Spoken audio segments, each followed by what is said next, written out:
I think we have all of our committee members now. So yes, we have on video, great. So we can get started. Thank you everyone for joining this evening. Welcome to the May Public Services and Environment Committee meeting for ANC 1C. We have 3 items on the agenda for this evening. The first is an update from Momentum Health on the recent grant that we provided to them. And I don't believe Sammy's on, and I'm wondering if that is because he may have gotten this confused with our full ANC meeting, which is next week. The second item on the agenda is a panel from the DC Coalition Against Domestic Violence. We have some wonderful panelists here this evening. And the third is to consider a resolution in support of the fiscal year 2022 budget priorities. Given we do not have our grantee, I think we can move right into our panel. Okay, yeah, that sounds great. So if anyone wants to listen in Spanish, that option's available. We have interpretation services for this. I'll try to speak slowly because I speak quickly, but I'm excited. We have a really amazing group of people from the DC area who work in services for supporting survivors of domestic violence. And it's always a very important issue. It's often, very sadly, an issue that gets brushed aside in a lot of capacities. And this last year has just exacerbated the already limited resources for people that are doing really important work. And also the demand for those services has risen quite a bit. So not that there's not an apropos time, but this is especially an appropriate moment, I think, to have this panel and it's like whatever conversations that can come through it. So we have 3 people from various organizations. Let me make sure they're all, I think they're good. So I'll start with Dawn Dalton is here, and she is the executive director for the DC Coalition Against Domestic Violence. You want to introduce yourself, Dawn? Well, continue that. A little bit about what you do. Of course. Thanks, Peter. So glad to be here with everyone tonight. As Peter just referenced, my name is Dawn Dalton. I'm the executive director for the DC Coalition Against Domestic Violence. The coalition is a membership organization made up of the domestic violence direct service providers here in the district. So folks who are providing shelter services, longer term housing programs, counseling, legal services, case management, all of the needs that survivors have, the domestic violence response system are members of the coalition. And so we focus on policy and legislative needs of survivors, as well as providing training and technical assistance to ensure that member programs and their staff are well trained to be able to provide direct services, but that also our government partners are well informed of the dynamics of domestic violence that survivors are experiencing, and they are well positioned to respond to survivor needs as well. Great, thank you so much. So next we'll have is, I guess, just by order of who's been added already. Kobe Ngaje, who is with Dash DC. Thank you, Peter. Hi, everyone. My name is Kuban Gaje. I'm the Executive Director for DASH, District Alliance for Safe Housing. And DASH is the largest safe housing provider for survivors of domestic and sexual violence in the city. And we provide a unique continuum of emergency to transitional to permanent housing options for survivors, as well as emergency financial assistance to help prevent homelessness in the first place for survivors. And so, like Peter said, this is a very appropriate time for us to be having this conversation, as domestic violence has been cited as a second pandemic. And I'm really glad to be with you all today. Thanks so much. And last but definitely not least, we have Dilcy Molina, who's with La Clínica del Pueblo. Hola, buenas tardes. Gracias por tenerme aquí. Mi nombre es Dilcia Molina. Soy la gerente del programa Salud y Género de la Clínica del Pueblo y coordino este programa que provee servicios a mujeres latinas e inmigrantes en el Distrito de Columbia que viven cualquier forma de violencia basada en género, violencia doméstica, sexual, tráfico humano y matrimonio forzados. Y proveemos servicios de prevención y también atención directa. Muchas gracias por la invitación y estoy contenta de estar aquí. Thank you, everyone. And also, not a panelist, but Nikita Easley from DC Coalition Against Domestic Violence did a lot of help. I'll also shout you out at the end, but thank you so much for being here and for just supporting everything that's gotten to us to have this conversation. Things like this feel like they should be spontaneous, but it actually takes, as you all know, quite a bit of effort, which is great and really worthwhile, but still needs to be done. So we'll just start. I mean, we'll kind of go for more of a wider lens and try to scope into specific areas of expertise for each person and see what kind of questions and conversations come of that. But just to start, maybe in the same order or reverse order, I should probably decide. We'll just have each of you talk a little bit about, we've already done kind of an introduction, but just in terms of your specific work, what is domestic violence? How do you define that? And what specific, what's important about that to you from your angle?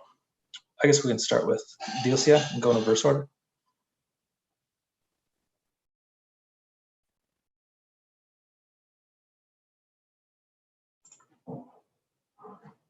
I can repeat too. So how do you define domestic violence? And what does that mean to you? What does it mean within your professional responsibilities?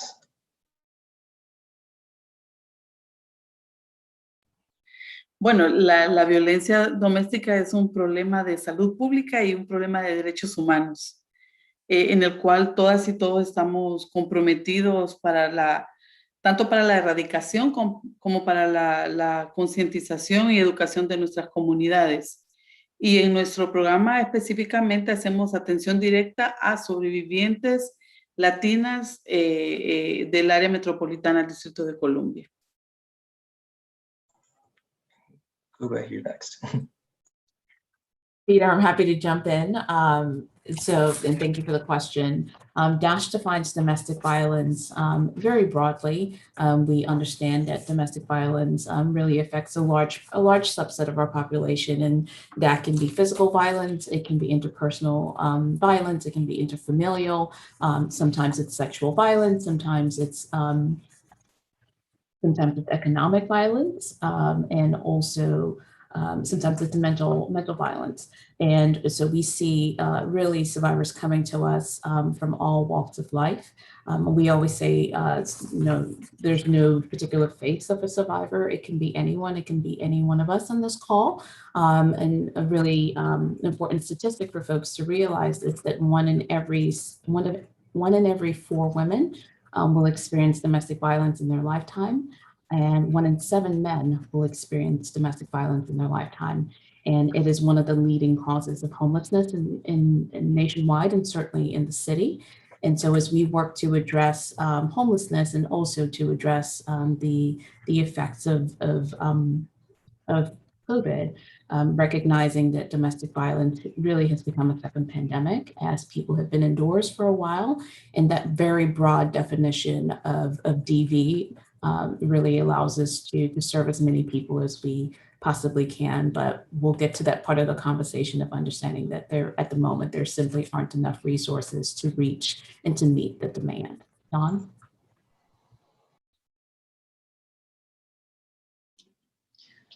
Apologies, there was some technical glitches with me. So if I could fill in, let me know what question I can respond to. And so we're talking about what is domestic violence, and maybe it could be helpful for you to kind of expand on the differences and similarities between IPV and then interfamily violence. Yeah, happy to do that. So domestic violence and IPV, intimate partner violence are oftentimes interchangeable terms. I think oftentimes when people think of domestic violence, it's more in the context of an intimate partner relationship. As Kube just referenced, domestic violence doesn't discriminate. It's in every demographic checkbox that exists of being a victim as well as a perpetrator of domestic violence. But the one key feature that exists in an abusive relationship is the abuse of power and control over another person. And so that takes shape and form in many ways, as Kube was just alliterating. And oftentimes those many types of abuse exist at the same time, that it's not just one typically along, on its own, but it's often intersecting. The one piece, and I think we will get into this in more specifics later on in the conversation tonight, but there's also definitions here locally as it relates to the filing for a protection order, or a CPO, sometimes they're referenced, civil protection order. And the definitions for eligibility of those remedies in a protection order are a little bit broader than just a situation between intimate partners. But we'll get into those specifics later on this evening. Yeah, so you kind of touched on the next question, which is what can be done. So what should someone do if they're suspecting someone they know, their intimate partner or familiar or otherwise? What are some first steps? Kind of open question to the panel, but when a person's in that position, what should they do? I'll jump in just because my mic is live and then I'll cut it out. I think the main thing to know, listen, believe the person who's telling you this, and listen to them about how they want you to support them. And then work within that framework.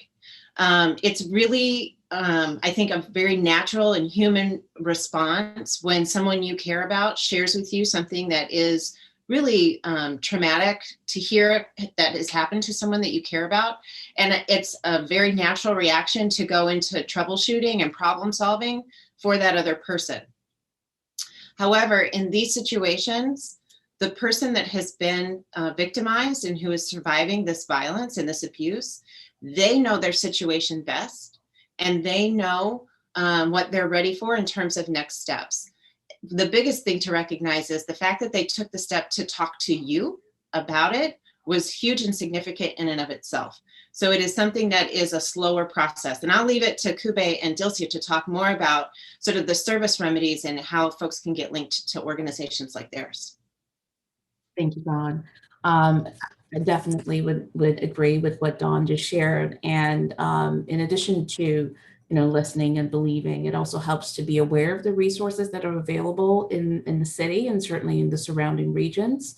We'll be dropping some information in the chat in case anyone needs to be able to leverage those resources. One of the key points when survivors are reaching out for support is the ability to help them safety plan.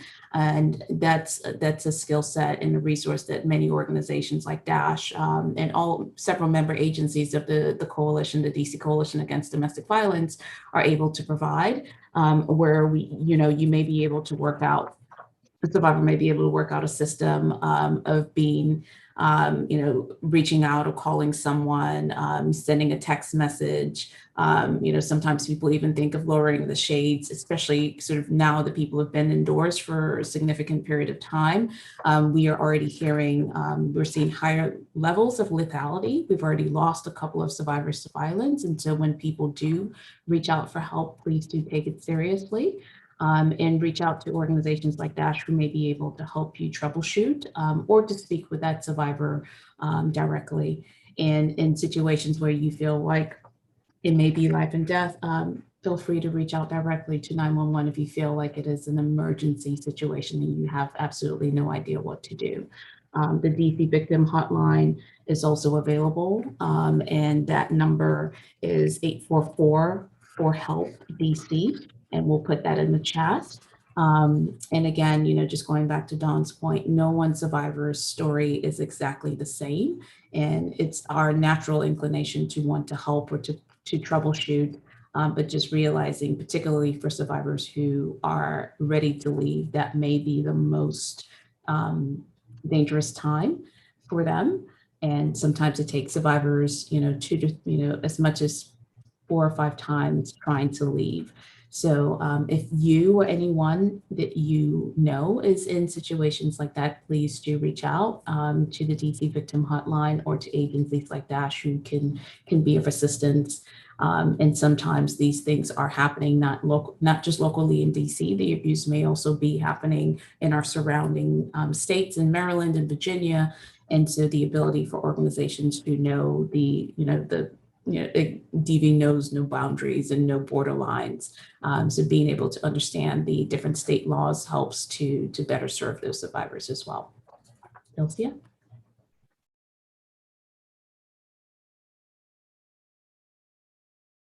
Creo que también es un buen momento para recalcar que este es un asunto de salud pública. Entonces, ya no podemos concebir cualquier forma de violencia como un asunto privado, es un asunto público, de orden público. Por lo tanto, hay una responsabilidad colectiva y gracias por preguntar esto de qué podemos hacer. Yo creo que lo que han mencionado las compañeras es fundamental, ¿verdad? Mostrar solidaridad en todo momento con la persona, preguntarle a la persona si quiere hablar de esto o no, si es un buen momento, si es un buen tiempo.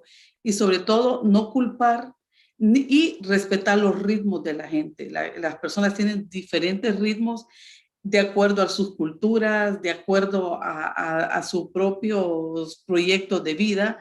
Entonces, es importante también ayudarle a tomar decisiones informadas sobre lo que va a hacer o no va a hacer cuando se encuentra en una situación de violencia.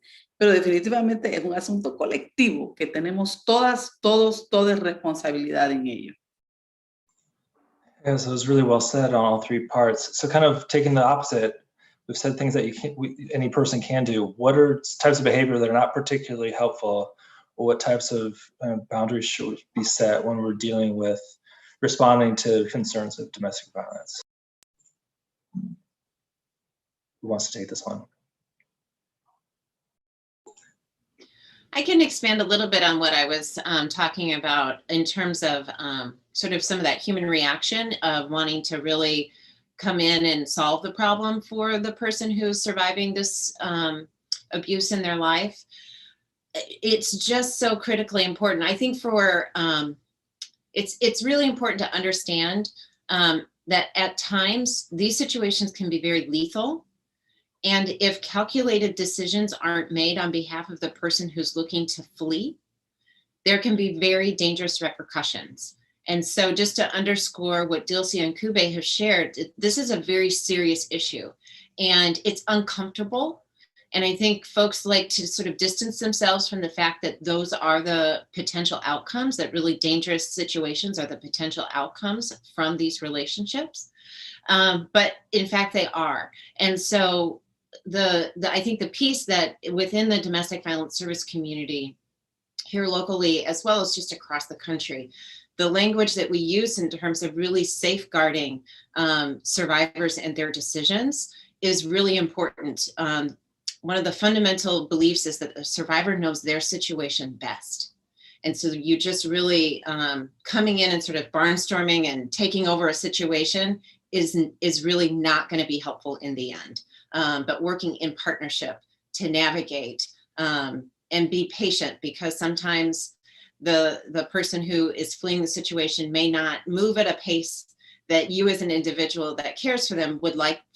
They're not doing it at the same pace that you would like for them to do so, but continuing to be patient, because one of the pieces about domestic violence is isolation is very real. It's part of the abuse of power and control that we see in abusive relationships. And so if in sharing that story with a trusted friend and colleague or family member, then that person comes back and says, well, you need to do this, this, this, and this. And if not, my support will be gone, then that further isolates that individual. So those are a few things that come to top of mind in terms of what not to do. Thank you, Dawn. Yeah, I would agree with that. We describe a lot of what we do as being emotional containers, and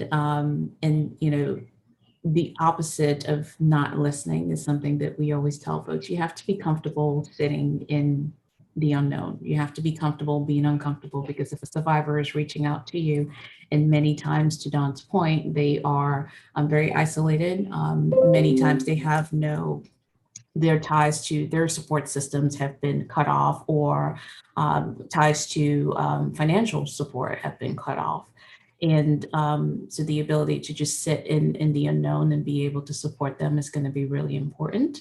And Something else not to do is if it is a highly lethal situation, don't take the law into your hands, because sometimes that can make the situation worse, and that may inadvertently put the survivor's life at risk. So please do contact, the right, organizations who may be able to assist. And sometimes it's even having the right language. You may not know what to say, and just being able to be there, to Delcia's point, in solidarity is really, really helpful, and gives the survivor the notion of knowing that someone is in their corner. Delcia, you have more thoughts to add to that?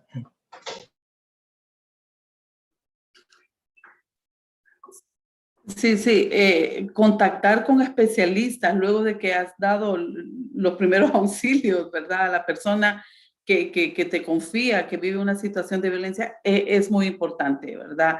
Hay momentos que ya no vas a poder manejar la situación y hay diferencias en las diferentes comunidades, ¿verdad? Y una cosa muy especial que se da en la comunidad latina inmigrante es que los ritmos son diferentes, ¿verdad? Difícilmente una mujer latina, tras que te cuenta una historia de violencia, la tendencia nuestra es decir, hay que llamar a la policía, ¿verdad? Es lo que comúnmente hemos escuchado, ¿verdad?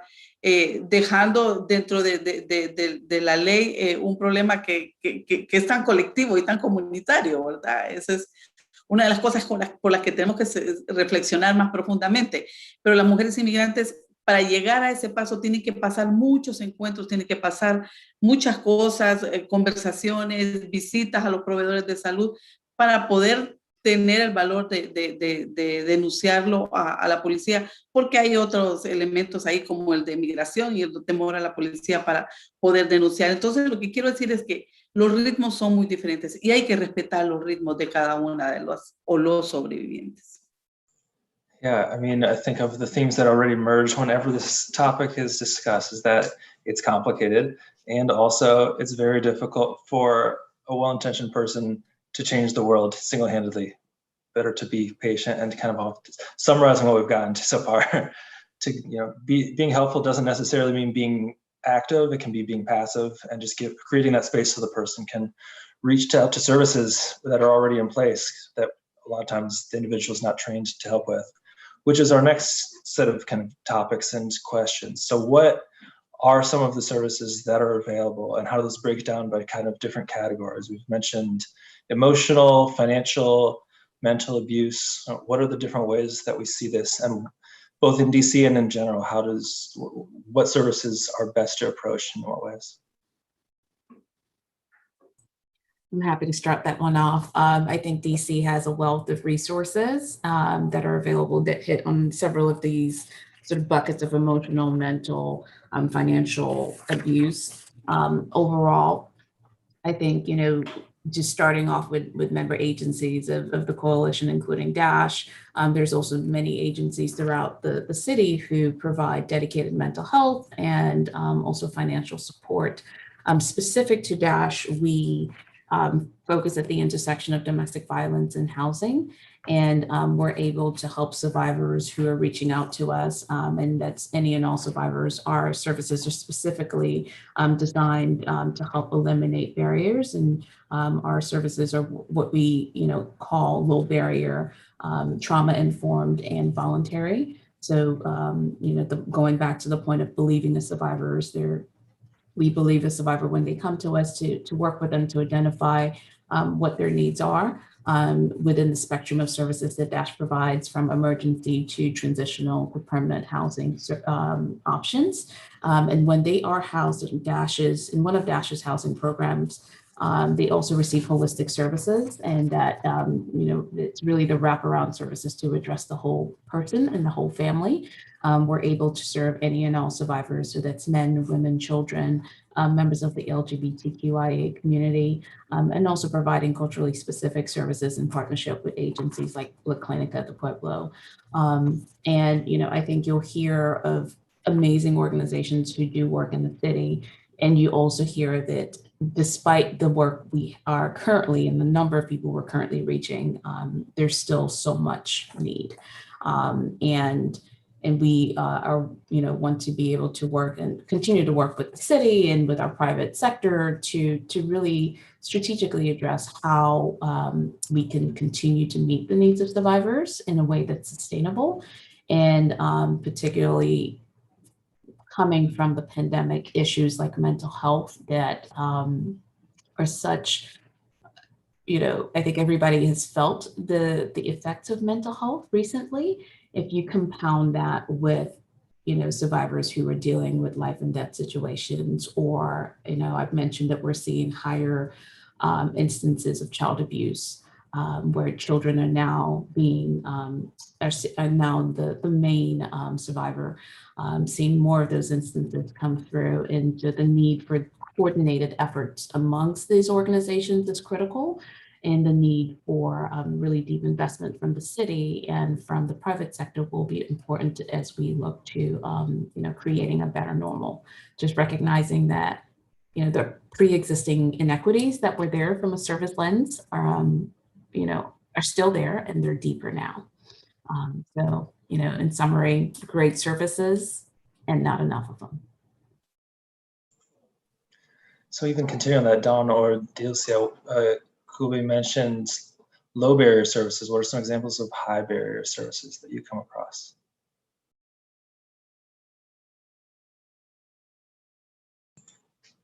Either way. So high barrier services, and just to sort of give a difference between the two, low barrier is that they're open, they're the easiest to access, they're open, there aren't a lot of things you have to prove or hoops you have to go through in order to access those services. High barrier would be, that you have to fit in a certain profile per se, or have a certain number of vulnerabilities or characteristics in your story in order to receive services. What I can say is, on the whole, both in housing programs, domestic violence housing programs, and in the non-residential programs like La Clinica or the legal services or those sorts of things, they're pretty low barrier. Like if you're a survivor of domestic violence and you're looking for assistance, these providers are going to work to try and get that help to the survivor in need.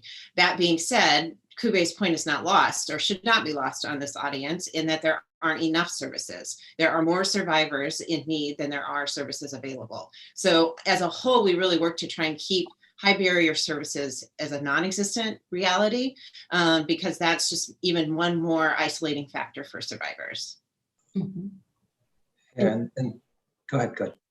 Peter, I was just going to add that because domestic violence is a leading cause of homelessness, there are many survivors who currently are receiving services from the general, housing field or from mainstream service organizations. And so those barriers that, domestic violence specific agencies have really worked to eliminate over the last, 2 decades still exist within the mainstream service realm that survivors are accessing.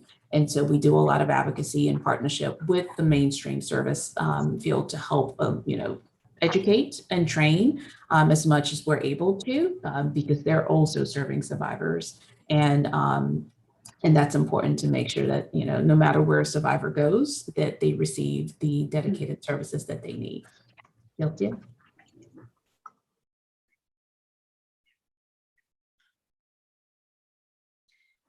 Bueno, nosotros como Clínica del Pueblo, los servicios que proveemos son, y es fundamental para nosotros es proveer mucha educación y concientización para prevención, ¿verdad? Todavía estamos, todavía no, estamos luchando todos los días en esta utopía de que vamos a erradicar la violencia doméstica en algún momento histórico, ¿verdad? De la humanidad. Ojalá que eso sea, que podamos verlo. Y hacemos mucha educación, prevención, ¿verdad? Trabajamos directamente con las comunidades.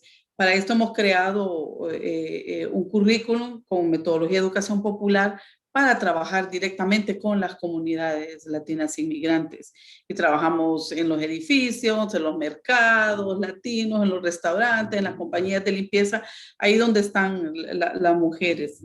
pero también hacemos atención directa y como somos una clínica, bajo el modelo clínico, nosotras hacemos una entrevista inicial, un triage, vemos hacia dónde tenemos que dirigir a la compañera que está sobreviviendo cualquier forma de violencia, la referimos, hacemos referencias internas dentro de la misma clínica para servicios de salud mental, servicios para acceso a seguro médico, sobre todo el seguro médico Alianza, que ahí hemos tenido muchas dificultades en los últimos años y ojalá que podamos hablar más adelante de esto.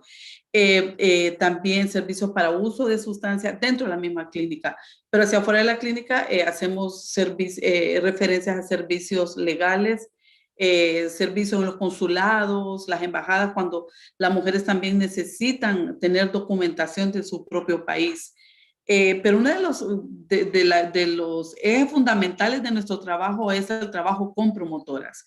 Tenemos promotoras de salud, ¿verdad? Que son en el mundo, en el contexto de violencia de género, son las advocates. Y esas promotoras de salud son mujeres, ¿verdad? Que han vivido violencia, que han estado en un proceso de resiliencia, se han entrenado y que ahora son solidarias y sororarias con otras mujeres y brindan los servicios de apoyo. Estas mujeres acompañan, ¿verdad?, a las sobrevivientes, a las cortes, a los hospitales grandes, a buscar documentos, a los diferentes servicios sociales del sistema.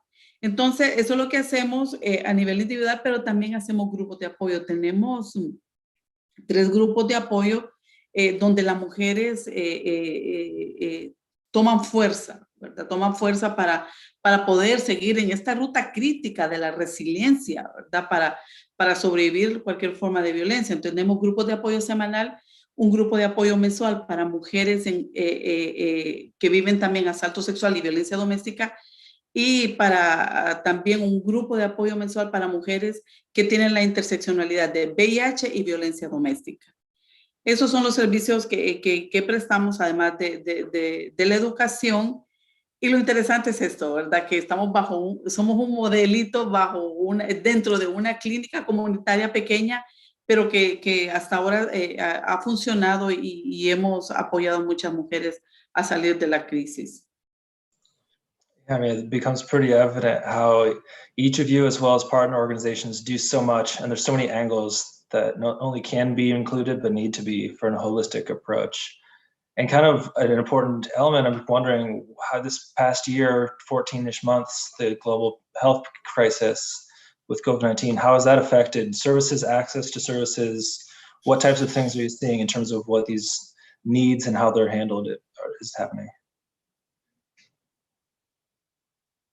We can start with Dawn. Bueno, durante la crisis del COVID el COVID ha venido a ser una lupa que nos ha permitido ver mucho más ampliamente los problemas de la violencia doméstica, ¿verdad?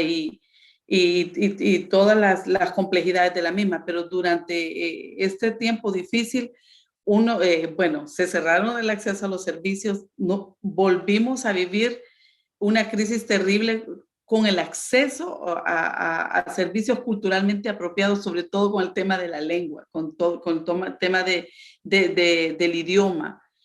También para muchas de nuestras clientas, el acceso a través de la tecnología fue algo muy difícil, en primer lugar, porque no tienen aparatos tecnológicos, ¿verdad? En su casa, más quizás un adolescente que tiene un celular y que lo usa toda la familia, o las mujeres tienen equipos electrónicos que no son equipos inteligentes, ¿verdad? Que no tienen acceso a participar en un Zoom o a estar mucho tiempo en una llamada telefónica para recibir orientación de qué hacer en una situación de violencia doméstica. Y sobre todo también con los problemas de vivienda que tienen las mujeres y que lo mencionaba Cube anteriormente, pues las mujeres cuando rentan un cuarto o un basement en cualquier parte del Distrito de Columbia, rentan un cuarto o un espacio pequeño, pero quien les renta solo les renta eso, no les da oportunidad a también poder utilizar el servicio de Internet.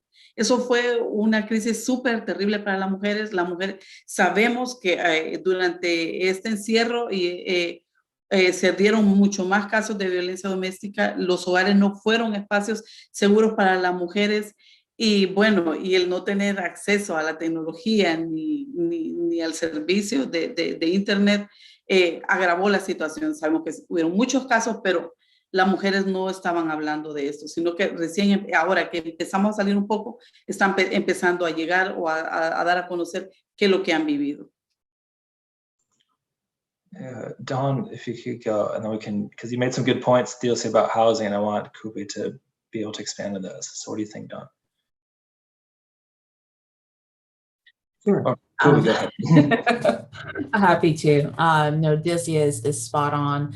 And, you know, we have seen our doors never closed. And as soon as COVID hit, for those who may be watching and don't know much about DASH, we have one of our programs called Cornerstone. Is the largest safe housing building for survivors in the city. It's a 42-unit apartment building where we're able to welcome survivors. And when they come to Cornerstone, they're with us they can stay with us for up to 2 years. And the same for our scattered site housing program, our empowerment project that has has capacity for up to 15 units for singles and families, where we're able to house survivors in DC, but also, you know, sometimes it does, because of safety reasons, survivors have to be housed outside of the city, and we're able to house them in surrounding states of Maryland and Virginia. Something that was also a result of COVID is just, again, higher levels of lethality. At the very onset, one of the things that we did see, because we had several survivors who were furloughed, and the heightened pressure of economic instability, we did see rising instances of domestic violence, you know, having a survivor, you know, whose abuser was furloughed and came home as they were leaving, and we had to extract that survivor and bring them to safety in Cornerstone. So instances like that, you know, we did on our scene, folks who lost jobs and who had been on the path to, you know, exit our program in 2 or 3 months and had to extend their stays with us until they were able to become even more financially stable. You know, several survivors who maybe in the lower end jobs are working paycheck to paycheck, and their jobs were significantly at risk, or because they were frontline staff, they were exposed even more so to COVID. And we always, you know, I think we've known it for a while that domestic violence and housing is a health issue. And I think that became even more apparent because of COVID. And now that we have those things at the forefront, you know, we're really challenging the system as a whole, the community as a whole, to think through how we don't go back to what was clearly a system that wasn't working. Other things that we did see coming out of COVID, survivors who report a lack of documentation as a significant barrier, being able to access services. Perhaps they, you know, had no documentation, having to flee their situation and being indoors with COVID and having to overcome that, especially when, you know, I think everybody now realizes that internet should be a utility. It's amazing how nobody thought of internet as a basic human right, and now we've realized that it certainly has to be that. So those shifts in mentality, the shift in how we talk about wraparound services and who receives those services, right? You know, with COVID, and COVID was an equalizer for many communities, but it also impacted communities of color at disproportionate rates. And you know, that's no different with DV. So as we are working to address or working to get back to a better normal, again, being able to learn from those lessons and think through how we can better serve women, children, survivors, and people from all walks of life. And putting that into maybe slightly more localized items, what's going on in DC right now? What housing has been made recently available for survivors? Where are the needs? And what's that process like of trying to get more housing available? Sure. Well, we'll start with a pretty stark statistic. There are currently about 29,000 available units for general homeless population. And that's the current inventory in the city. And of that 29,000, only 484 are specifically dedicated for survivors. And so, you know, that is across all of the DV housing providers. And, you know, this is a prime time. The city has recently made some pretty incredible investments in housing. Just last week, I think actually this week, they announced $400 million being pledged towards affordable housing through DHCD over the next 2 years. And of course, we have the influx of funds from the American Rescue Plan that will be coming into the city. And the challenge in all of that, Peter, to your question is, right now, those dollars are not set aside specifically for domestic violence housing. And we'll talk a little bit more about that, I think, towards the latter part of our call. But, you know, the truth is we've got very limited dedicated domestic violence housing. And we know that it's going to take at least an influx of as much as 1,100 new units for DV survivors over the course of the next 3 years to be able to just meet the current demand. Not even the increased demand that we're seeing. So it's a complex issue for the city, but one that I know that with the right heads at the table, we'll be able to address. Don?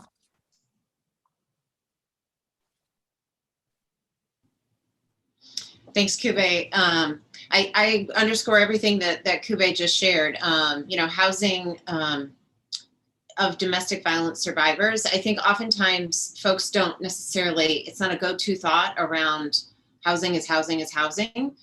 What's so different about the needs of survivors? And as hopefully we've worked to underscore in our conversation so far this evening is there are safety and confidentiality needs that housing providers like DASH and others are specifically trained to continually consider in their work with survivors. And so it is significant in the fact that only 1% of the housing availability in the homeless sector is dedicated specifically for survivors of domestic violence. And that is even more an important statistic when you compare it to the number of people that go to the Virginia Williams Family Resource Center and identify domestic violence as a need. The Department of Human Resources earlier this year in the performance oversight hearings reported that it was as high as 95% of the people coming into Virginia Williams were identifying a history of domestic violence and a need for those services. And so the resources and the need are just absolutely skewed. And that is why, and we'll get into this later as it relates to budget advocacy, we're really advocating for stronger supports for domestic violence housing, as well as broader domestic violence services. And Dilcia, what thoughts can you add here just on why is housing so important and what are the kind of unique challenges that you've come across in your work? Es para mí, ¿verdad? Bueno, el tema de la vivienda para nosotras como proveedores de servicio a mujeres latinas inmigrantes es una cosa súper compleja. Compleja en primer lugar porque el acceso a los servicios siempre se complica para las mujeres, sobre todo cuando tienen que demostrar, todo este papeleo de demostrar cuánto gana, cuánto dinero ingresa mensualmente a su casa, llenar documentos, y la mayoría de nuestra población no sabe leer y escribir, ¿verdad? Además del acceso a servicios en nuestro idioma. Pero yo también he pensado muchas veces que quizás este es un momento coyuntural en el que deberíamos replantearnos y consultar con las comunidades, consultar más ampliamente con las mujeres sobrevivientes de violencia doméstica, por dónde quisieran ellas que fueran las rutas alternativas para resolver el problema de la vivienda, porque a veces siento que solo tenemos un modelo de cómo resolver el problema de vivienda y ese es el que hemos seguido, ¿verdad? De repente hayan otras propuestas, sobre todo con comunidades diversas, ¿verdad? De cómo resolver el problema de la vivienda. Y menciono esto porque, por ejemplo, en la comunidad latina inmigrante hablar de la homelessnicidad, este es un espanglicismo que yo hago, es súper complejo, ¿verdad? Porque si vos le preguntas a una persona latina si tiene problemas de vivienda, puede ser que esté rentando el pasillo entre el baño y la cocina de alguien y para él eso, o para ella eso es tener donde vivir. O sea, no te va a decir que no tiene problemas de vivienda. Entonces, yo creo que es un buen momento como para replantearnos, ¿verdad? Esto de institucionalizar tanto la seguridad de las mujeres en este tipo de vivienda doblemente institucionalizada. ¿Será esa la opción? ¿Será esa una alternativa?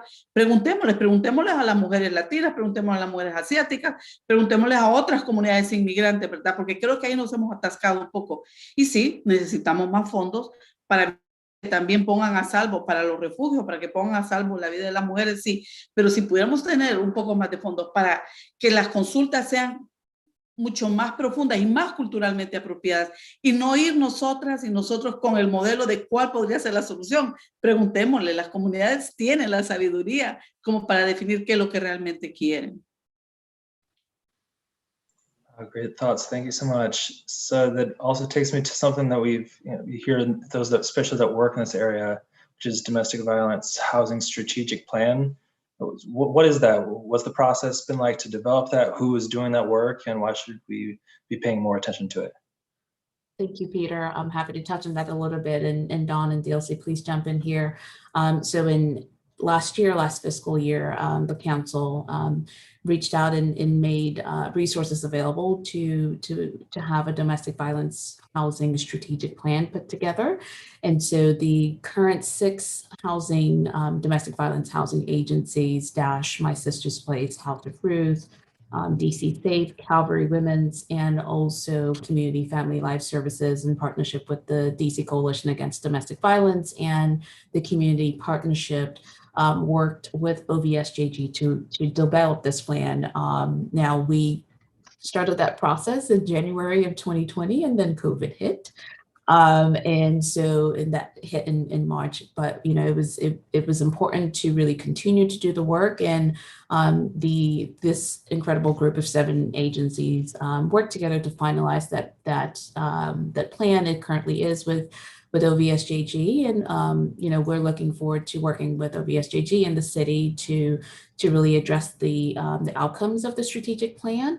The process really was intentional in making sure that we engaged the community, we engaged service providers, we engaged survivors themselves to look at what the current inventory of domestic violence housing is within the framework of the general homeless population, as well as what resources, what funding streams, what federal, what local, what private funding streams are available to support that need, and really what the gaps are.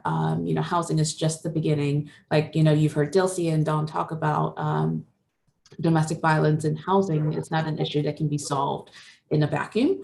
As we're looking at Homeward DC 2.0, working in partnership with also the ICH and getting their feedback on what was done in Homeward DC, the first version, and how is domestic violence being addressed in the 2.0 version.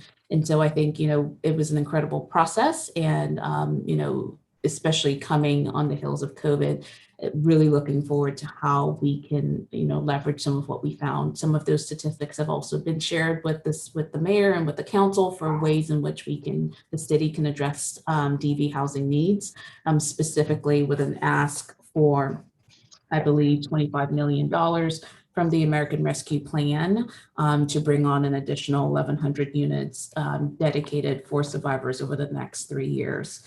But I do think it showed the strength of the agencies, the expertise of these agencies that have done the work, and the leveraging of the voices of survivors, having that be survivor-led, to ensure that whatever plan we put forth as a city really goes back to what do survivors need, and how are we being nimble and really intentional of addressing those needs in a way that's sustainable for the agencies, but also sustainable for the city as a whole. And Dawn, you work with the kind of holistic approach with so many organizations. What's this process been like? Because, like Kobe said, housing is kind of the tip of the iceberg. People need a safe physical structure to be in. They need safe houses, and they also need safe homes. So, you know, what's your perspective on developing that through legislative pressure? So at the coalition and in partnership with our member programs, we're always keeping an eye on what legislation has been introduced that is impacting survivors of domestic violence, as well as what needs to be introduced or amended of a current statute that will better improve services or access to services for survivors. And so, you know, one of the pieces that the coalition consistently does is monitor legislation, inform our member programs around opportunities for them to testify about, you know, how, you know, what we're seeing as the potential impacts, how that would sort of come about in real time for the survivors that they're working with. But the other piece, and just to sort of piggyback on some of what what Kube and Dilcia were both just saying, as it relates to the strategic domestic violence housing strategic plan and the COVID experience as it relates to domestic violence in the immigrant community. So I think ultimately, you know, there has been a lot of conversations around alternatives to all sorts of things, alternatives to policing.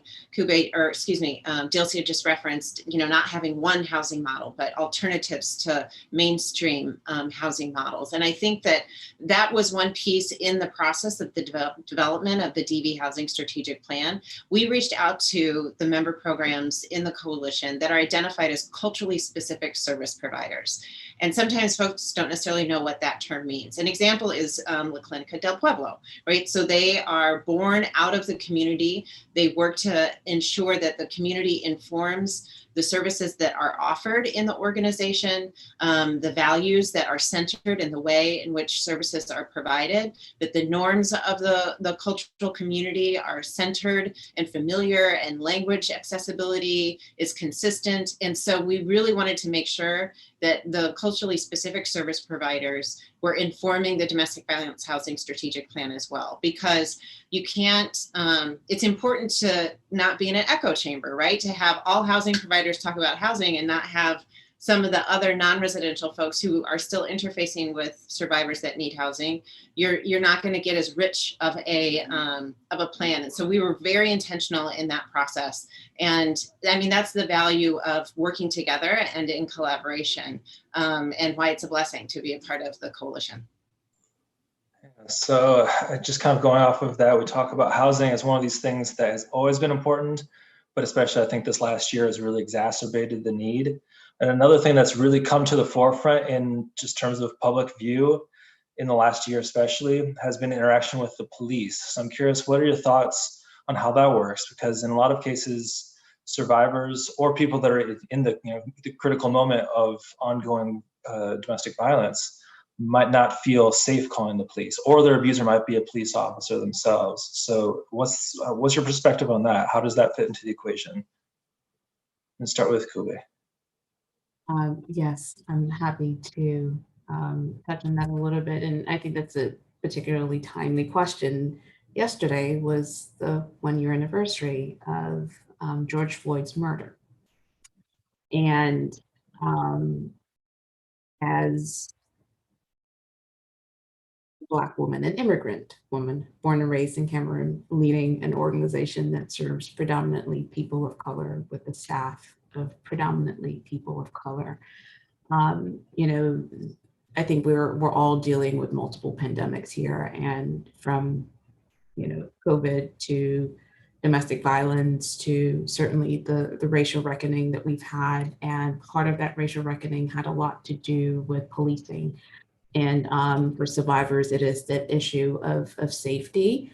And it's something that we as a city continue to grapple with. And I'll let Dawn talk a lot more about this, but as you know, the DV community did get together to think through how we address that in a way that stays true to the values of each organization.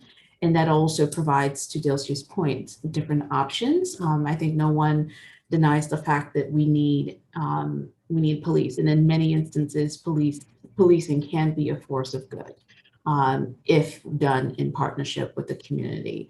And so I think we, speaking for Dash, looking to continue to strike that balance of holding our police accountable, but then also working in partnership with them to make sure that when they do encounter survivors, that that they are doing so in a way that is trauma informed. And I firmly believe in a budget as a moral document.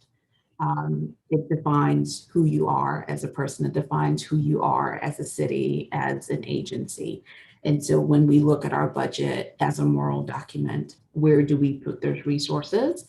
And I think, Dawn will talk more about that. That's something that we have put in our proposal. The DV community has put in our proposal back to the mayor of how we can allocate resources a little bit differently to both address the concerns around policing, but also to make sure that it's done in a way that addresses the community's needs. Dawn, I want to go off those points. Sure. Thanks for the baton, Kube.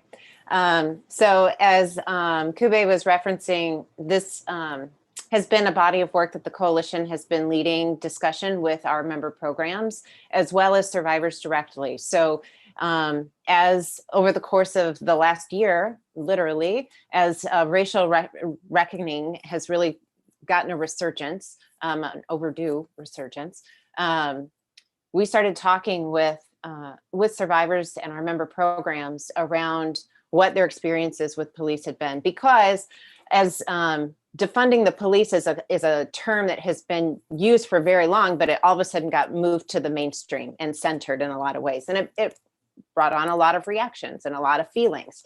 And one of the things that we were seeing law enforcement respond as it related to the use of that term was, well, we have to be here for victims of domestic violence and sexual assault. And so that really prompted us here locally to talk with local survivors around what their experiences had been with MPD. And what we heard was, it's not all great, that there were challenges, that there were concerns around continued safety, that there was victim blaming that was occurring, that there was further abuse that was occurring from police to victims. And we also heard from survivors who said that they're important to be there. And to Kube's point, that when there are lethal situations, you need someone to be able to intervene to stop the violence. And so all of this work and gathering information that we did over the course of several months informed a position statement that the members of the coalition voted on and passed, that really looked at, what we're identifying as the police response needs as it intersects with the needs of survivors of domestic violence. And ultimately, it's all in the position that was just dropped in the chat, but ultimately the things we're talking about tonight, the need for safe housing is utmost and important. If there are resources available to survivors to get toward safety, that's number one. Alternatives to policing, we heard from survivors that they wish that there were more advocates like La Clinica del Pueblo offers, that are in the community, not necessarily that the survivor needs to go to an office, but even if they're going to the laundromat, that they have the opportunity to engage with an advocate in a surrounding that is safe for them. So that is an alternative to having to navigate towards safety that doesn't have to involve the police responding in a critical moment. Pulling DC police out of DC public schools, right? Like stopping that school to prison pipeline.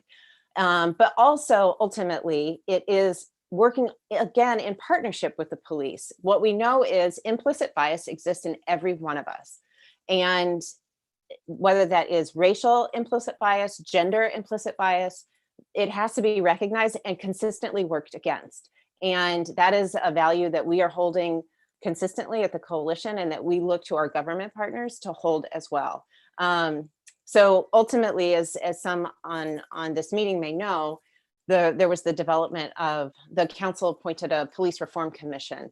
I guess that was last summer in the fall maybe.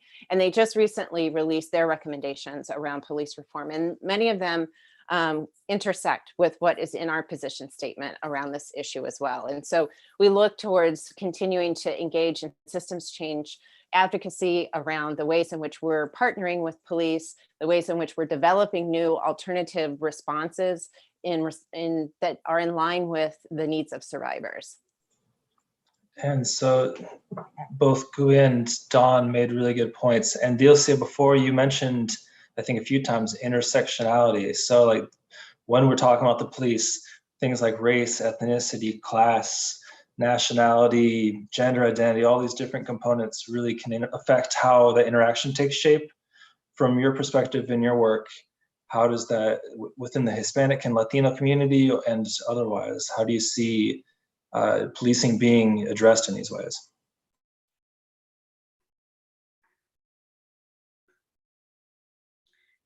Bueno, como comunidad inmigrante tenemos sustentaciones históricas, ¿verdad? Que ha sido tan difícil para nosotros como proveedores de servicio y también para las sobrevivientes confiar en la policía, porque venimos, ¿verdad? De historia de los países de la América Latina donde la policía y los militares siempre han sido órganos represores del Estado, ¿verdad? Eso no ha habido duda alguna sobre esto, y de alguna manera en los muchos años de trabajo empezamos a crear ciertos diálogos que intentábamos que crearan confianza entre las sobrevivientes y la policía. Y bueno, pero justamente, ¿verdad? Con los acontecimientos de la brutalidad y antinegritud en este país, pues eso nos trajo, pasamos de un temor a la policía a un terror a la policía. Y es muy difícil para las sobrevivientes crear ese diálogo y esa relación de confianza. Razones históricas del pasado, inmediato o menos inmediato, la ruta crítica de la migración de las mujeres, cuando las comunidades migran, bueno, que no son migraciones, cuando las comunidades tienen estos éxodos de países como Honduras, ¿verdad? Ya no podemos hablar de migraciones, son éxodos, porque hay condiciones sociológicas, sociopolíticas y económicas que no permiten a las personas vivir en estos países, ¿verdad? Y muchas porque han vivido violencia doméstica. Y en la ruta crítica también confrontan órganos represores a través de los oficiales de migración, policías y militares de los países que transitan, ¿verdad? Centroamérica, México, hasta llegar acá. Entonces es bien difícil, sobre todo para las mujeres que son sobrevivientes de múltiples traumas, ¿verdad? Han vivido de todo en la ruta crítica migratoria. Entonces, nos ha costado mucho, y justamente cuando empezamos a establecer una cierta relación, esta se vino abajo, porque además era muy débil. Hay algo en el inconsciente colectivo de las comunidades que han vivido represiones históricas, ¿verdad? Dictaduras militares, que eso tenemos que hacer mucha justicia sanadora para poder curar estas heridas. Pero con los acontecimientos eso se agravó. Y más nos inquieta como comunidad inmigrante es que, para ser más específica, las dificultades que hay con la policía en el distrito, que son pocos los policías que hablan español, ¿verdad? Y que haya un policía que sea latino no significa que va a tener una comunicación fluida en español con una sobreviviente. Creo que para esto también tenemos que juntarnos y dialogar y hacer consultas populares. ¿Qué es lo que podemos hacer, verdad? La gente no está confiando y hay algo en la latinidad que tiene que ver con razones históricas que no nos permite creer en la institucionalidad. Seguimos teniendo una enorme desconfianza en la institucionalidad y en este tipo de institucionalidades más, ¿verdad? Mucha gente retomó y volvió a su PTSD de lo que pasó en los 90, ¿verdad? Con las poblaciones salvadoreñas que venían sobreviviendo la guerra y uno de los inmigrantes latinos fue asesinado y ahí justamente en Mount Pleasant. Entonces, todas estas cosas se han removido y con el COVID esto ha acrecentado el temor de las mujeres a denunciar la violencia, porque inmediatamente se le viene a la mente que si denuncia va a venir un policía que tiene asociación con ICE. Y puede ser que no, puede ser que el policía no tenga ninguna asociación con el ICE. Y tenemos leyes que se supone que no permiten que sobre todo en el distrito, ¿verdad? Que la policía trabaje con ICE. Pero sí hemos tenido algunas experiencias que la comunidad está repitiendo continuamente. Pero creo que debemos invertir más en esto. Tenemos que crear un diálogo, ¿verdad?, entre la población civil, entre la población inmigrante y la policía. Tenemos que llegar a acuerdos, tenemos que ver de qué manera trabajamos mejor, sobre todo con el acceso lingüístico y con cuestiones culturalmente apropiadas, porque lo culturalmente apropiado va más allá del idioma y en este caso tiene que ver con las historias de las sobrevivientes de traumas múltiples y las historias de lo que hemos vivido en los países de la América Latina. Y hay soluciones, hay alternativas, ¿verdad? Y ahora lo hemos estado haciendo, las mujeres hemos creado un diálogo de confianza, es decir, no tiene que llamar a la policía, no es obligación llamar a la policía, y si usted tiene que llamarla porque su vida corre peligro, tenga un poco de confianza y confíe, ¿verdad?, de que este policía no va a llamar a la migración, ¿verdad? Que es el temor que tienen. Y sobre todo, durante el confinamiento, lo que más miedo tenían era que si llamaban a la policía, no se iban a llevar solamente al perpetrador, sino que como estábamos todos confinados en estas casas, entonces iba a llegar la policía con el ICE y no se iba a llevar al golpeador, se iba a llevar a todos. ¿Qué han sido las prácticas del ICE con las comunidades inmigrantes, verdad? Siempre llegan por un problema y terminan llevando y deportando a un buen número de las familias. Entonces, seguimos en este reto, ¿verdad? Y la asociación de la policía con los servicios de migración. Those are really good points. I think that one challenge of all the things that you brought up that's great. People have different perceptions of what the police represents. For some, it's a calming force, and for some, it can escalate the situation.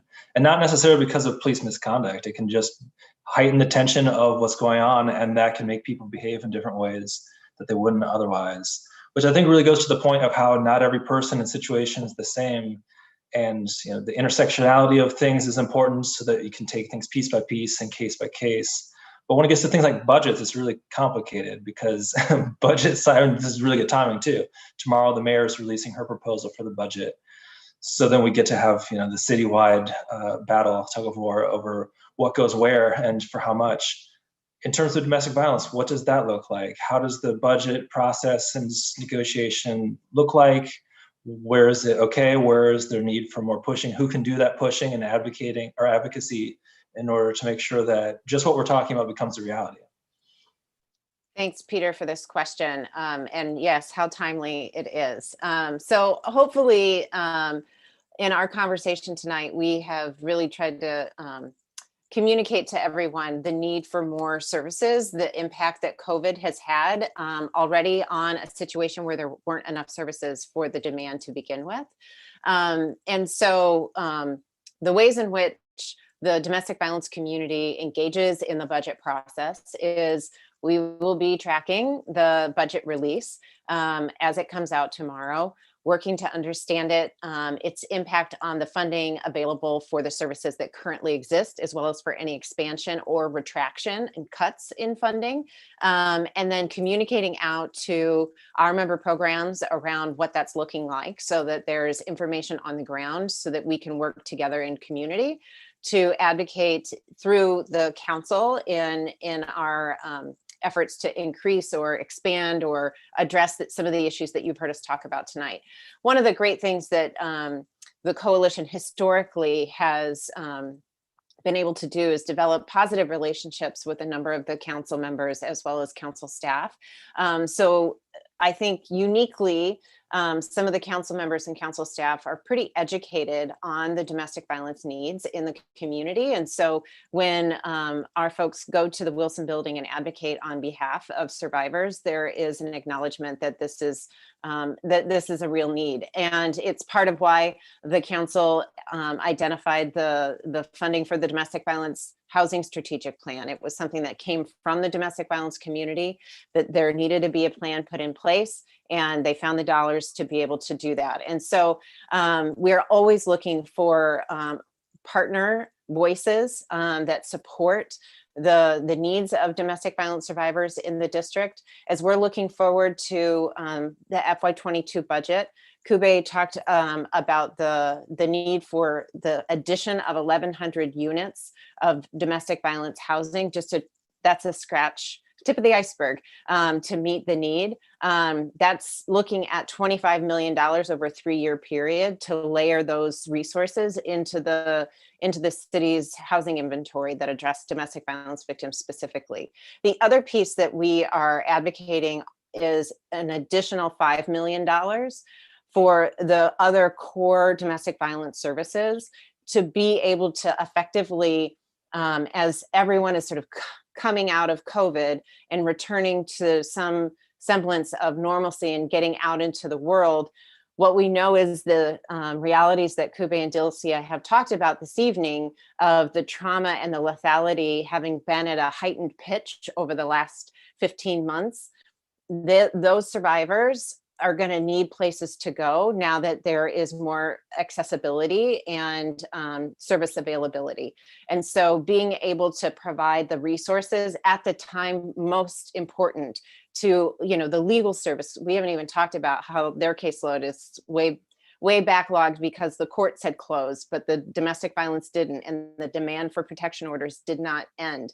And so there's just so much catching up around the trauma, which is such a terrible sentence to have to say out loud. But there is just so much work that survivors are really needing the community to respond to in this time. And so those are the two main pieces that we're advocating for in the FY22 budget, and are always looking for ways in which we can partner with others to lift these needs. That's great. And we're close to, go ahead, Kobe, first. Yeah. Sure. I just, want to underscore that the current atmosphere that we're in from a funding level, this is unprecedented, right? The amounts, I think some of you may have had a chance to look at the CFO's sort of depiction of what 22 will look like. There hasn't been this much money invested in the city in decades. And so if there's a time to be bold in our investment, it's now, because it's probably not going to happen. Lightning doesn't strike twice. And so going back to Dawn's comment of the needs, it is really important that when you look at the $3.3 billion of direct federal relief funds from the American Rescue Plan, some are already targeted for specific needs like childcare and school. But most of it is flexible dollars that can be used to address the deep harms of the pandemic. And again, domestic violence is cited as the second pandemic. And that the time for the city to invest at $25 million for housing, the $5 million for the wraparound services and core services of DV is now. And specific to DASH, we're looking and have made requests to the city to really find ways to secure a cornerstone. Currently, Cornerstone is, again, the largest largest building for survivors in the city, and we're needing to retire our mortgage for the building in order to safeguard it for the future. So that those are very specific asks that are going out to the city, and I think to the point where the commission and members of the community can help to elevate requests like that will be important. And so I'm just incredibly grateful that you all have carved out the time to have these kinds of conversations the day before the mayor's budget is released, so that we can all sort of get those messages out. And of course, many of us will be testifying. And so if there are opportunities that we can send messages out to folks who will be testifying, we're happy to get those out to you as well. Oh, that's great. To kind of bring it home to ANC stuff, one thing that we can do as commissioners is testify and write letters, and also encourage constituents to do that. So along those lines, and else otherwise, as we're kind of wrapping up here, Dilcia, what can we do? Everyone on this call is at the very least a human being, and so we have a moral sense of obligation, but also as a DC resident and people in Ward 1 at Adams Morgan, what can be done and who can do what to support your organizations and to help make domestic violence both less common and also support those who have gone through it?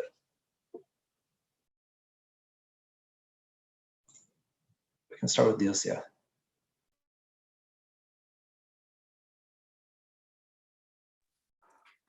Bueno, ¿qué es lo que podrían hacer? Bueno, yo creo que incidir, bueno, más diálogos como este, ¿verdad? Que permita, que les permita conocer más a la comunidad, las necesidades de las comunidades e incidir políticamente, ¿verdad? Para, por ejemplo, atraer más recursos para servicios culturalmente específicos. Ya con lo que hemos conversado ahora, ustedes se han dado cuenta de que hay una enorme necesidad, ¿verdad? Para servicios, una enorme necesidad de fondos para programas culturalmente específicos y sobre todo para abogar más por el tema de la justicia en el lenguaje. Estamos en un momento que ya no solo estamos hablando de los servicios de interpretación o de acceso lingüístico, sino que tenemos ya que hablar de la justicia en el lenguaje, que es más, que va más allá de simplemente interpretar. Creo que eso es muy importante, que podrían hacer, seguir haciendo consultas con las comunidades y creo que desarrollando campañas desde muy pequeñas, ¿verdad? Ahí en el barrio hasta muy grandes dentro de toda la ciudad para ver si logramos hacer de DC una ciudad segura y sin violencia doméstica. So I guess kind of on similar notes, closing thoughts about who can do what, Kuba and then Dawn. I'm sorry, Peter, I missed the question. I didn't hear you. It's okay. And I'll also add, if people have questions, you can start raising your hands now so we're ready, or typing in the chat. But just who can do what? What's should going forward from this conversation? What types of actions, including what we've spoken and otherwise, do you think are important in this process? Dawn, you want to go first? Sure. Well, I think that in addition to sort of just the support of domestic violence programs and, budget advocacy and sign-on letters and those kinds of actions, I think as we are folks that have committed our lives to working to end domestic violence, the only way to stem the violence, to stop the violence, is if there's a cultural shift around the acceptance of this violence in our communities. And the only way that happens is if we have a thing called community accountability, that we're holding each other accountable for the actions that we're seeing each other do. And if you feel that you're seeing something that is not safe, that is not okay, that it is dangerous for another person, as a human, and Peter, just to sort of reference back to what you were saying, we all have our own responsibilities in navigating this world. I think that's one of them. If we really want to stem the violence, it's not about, of course, there's all these services that are necessary, but we want the violence to not be in existence to begin with. And that only changes with community commitment and accountability. I couldn't have said it better. And I think there are many, many, many ways that people can continue to stay involved and think about it from a community lens, from a personal lens, specific to Dash. I'll put some things in the chat. There's always opportunities for folks to donate their time or expertise to help Survivor meet their needs. And you can always connect with us online. I'll leave my email in the chat as well for folks who may want to follow up with questions. And I'll pause there, Peter, in case people have specific questions for the panel. That's great. Like I said earlier, it's pretty easy to do things like this with such amazing people, and at least I've learned a lot and continue to do so. So thank you all for that. One philosophy I like a lot is that as a society, we're only as strong as our most vulnerable, and we need to continue to make sure that bar is raised higher and higher. So thank you again. Anyone have questions, fellow commissioners, anyone else that's in the audience, or commentary as well?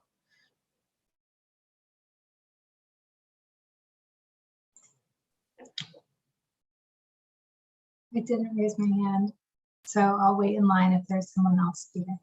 I think we're good as far as I can see. I wanted to come back to a comment Kuba made that was really interesting to me. You were talking about private sector engagement. And I would love to hear more about what your what that looks like. Is that about public-private partnerships? Is that more around philanthropy and private support of some of the work you all are doing? Sure.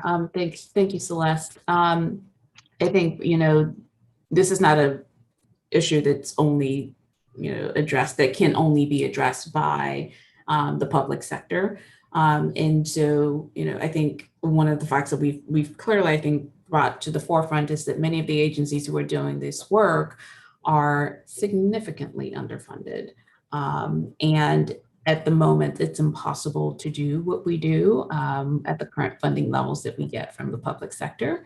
And so we have to tap into the private sector in order to continue to do the work. And another blessing and curse of COVID is the shift that we've seen in philanthropy, similar to, in the past where philanthropy typically had a lot of restrictions in how you were able to access funds, or maybe didn't necessarily provide general operating grants. We saw a shift in philanthropy when COVID hit, that all of a sudden it was possible to make grants out and get funds out the door in a week. Or to not ask for, tell people to ask for everything, including your grandmother and your firstborn child's name and blood. So shifts like that of just trusting organizations to do the work, shifts in philanthropy of actually feeling comfortable giving money directly to survivors or directly to service recipients, allowing them to make the decisions of what is best in their lives and how to utilize those funds to support themselves and to support their families. And so those are some of the shifts that we've seen that we hope will stay. And I will also give it up to the private sector. They showed out when COVID hit, and many people talk about the CARES Act, and there was a lot of funding that came into communities through CARES Act, but very little of that was actually DV specific. A lot of agencies in the general homeless population or even core services got CARES Act funding, but that didn't come through. I mean, maybe some agencies got $20,000 and that was it. But in the grand scheme of things, you're talking millions and millions. Specific to DASH, we saw a $500,000 shortfall in our budget because of the changes that we had to make due to COVID. And we were able to leverage the private sector to really respond nimbly to reach that gap. And we were able to bring on, over 550 new donors in this time span of 9 months to meet that need. So I think it's a public-private partnership, but specific to the city, and specific to housing is the preponderance of housing is publicly funded. And so we do have to work in close partnership with the city and with the private sector to come to a whole solution. Any other questions or comments? So I've asked a lot, but I have one other. So we've talked, of course, it's more complicated than this to say it's, solely about gender dynamics, but there are very heavy gender dynamics in domestic violence. So from whoever wants to handle it, the question, what do you tell men? What do men specifically need to do better in order to, because it's not a coincidence. And just my own experience, anytime I've been involved with domestic violence or mental health services or volunteering, it's almost always vast majority women that are involved. From the service provider side, what needs to change? How can that happen? Happy to take it. Mire, yo quisiera agregar algo. Y no es precisamente tu pregunta sobre los hombres. Siento, sí, algo que quiero recalcar y para hacerlo como cierre de mi participación es que quiero hacer un llamado, ¿verdad? Para que sigamos trabajando con el tema del seguro médico alianza. Nosotros como clínica es desde ahí, es desde ese espacio del acceso a servicios a través del seguro médico alianza que nosotras como Clínica del Pueblo trabajamos el tema de cualquier forma de violencia, específicamente la violencia doméstica. Así que ojalá que mantengamos esto, ¿verdad?, en mente y que ustedes puedan interceder y seguir haciendo acciones, ¿verdad?, que nos ayuden sobre toda la complejidad bueno, más fondos para el Seguro Médico Alianza y también cómo vamos a ir facilitando estas complejidades de las recertificaciones, ¿verdad?, para los seguros para la comunidad latina inmigrante. Y le dejo lo del tema de los hombres a otra persona que sea más valiente que yo.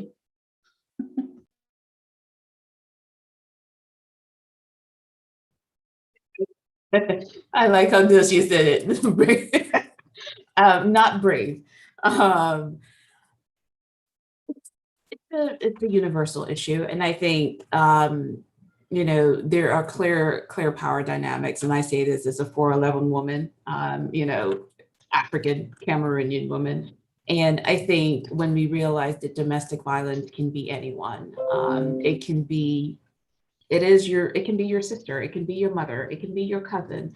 And if you will not have anyone treat the people you care the most about in that way, how can you stand by when somebody else does that? And if you're able to position, you know, think about the people you love in that kind of situation, I think it changes the dynamic a little bit because it makes it a little bit more real. And I think it's also good to acknowledge that we are seeing a very increasing numbers of male survivors. DASH serves a lot of male survivors, and normalizing the fact that men are also, you know, men also do fall victim to domestic violence and have to deal with a lot of the repercussions. You know, that could be your brother.